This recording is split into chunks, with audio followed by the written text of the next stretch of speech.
Hi and welcome back. Now, as human beings, we don't actually see things as they are, we see things as they are.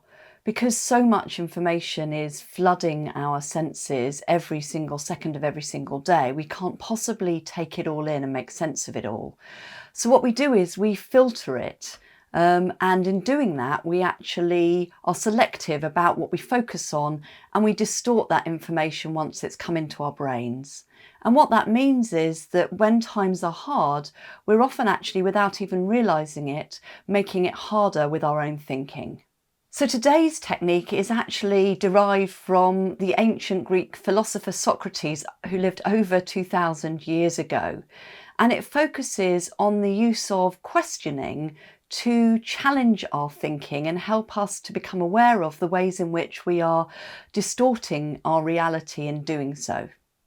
Now, this technique of Socratic questioning is one of the foundational elements of CBT, or cognitive behavioural therapy, and is a technique that has been shown to be particularly helpful in supporting people with conditions such as depression and anxiety to repattern their thinking.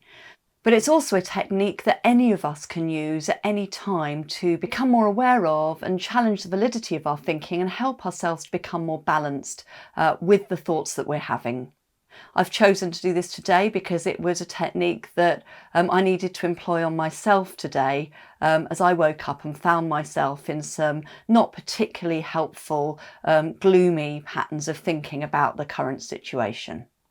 You see, what we focus on grows, and because of the way that our brains are wired, the thoughts that we have more often come more easily to us, and so we can get caught in rather a negative spiral.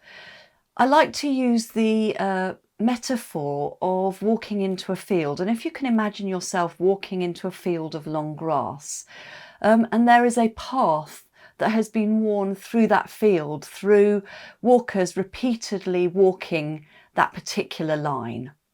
And that's what happens when we think a thought over and over again.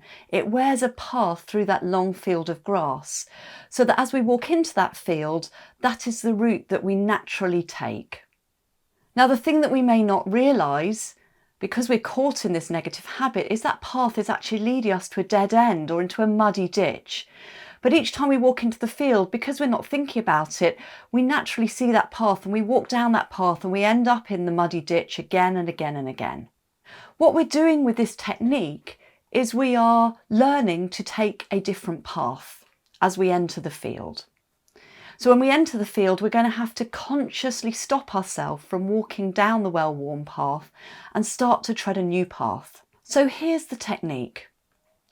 The first step is the next time you find yourself caught in a pattern of negative thinking or having a negative thought, the first step is to become aware of that and to say to yourself, stop. Awareness is the first point of power. Realising what we're doing stops that thought from having us and enables us to have some control over what we're doing. The next step is to ask yourself these questions, and this is the Socratic method. The first question is this thought logical? What evidence do I actually have to support this thinking? And what evidence is there also that might counter or be the contrary to what I'm thinking? So to actively search for the evidence that refutes, not just the evidence that supports your thinking. The second question is to ask yourself, is my thinking on this reasonable? Is it proportional to what's actually happening? Or am I thinking about a worst case scenario and catastrophizing? What would be a more balanced and reasonable way of thinking about this? And thirdly, is this thinking helpful? Are the thoughts I'm having helping me to feel hopeful and able to resolve the challenge that's facing me? Because if your thinking isn't helping you, it's actually harming you. And that's quite a powerful thing to think about. If it's not helping you, it's actually harming you.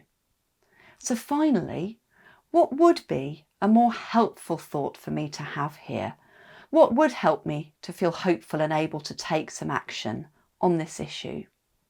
Perhaps there's a mantra that you can repeat to yourself. The one that I've been using today is, I am safe and I can cope with what's going on. And I've been repeating that for myself to break the negative thought cycles. So remember, this is about retraining your thinking. It's going to require conscious effort to do it, a bit like choosing that new path to walk in the field, the path that leads you into a new field, a new walk, a new route, and not into that muddy ditch and dead end. So I wish you well with practicing with this technique.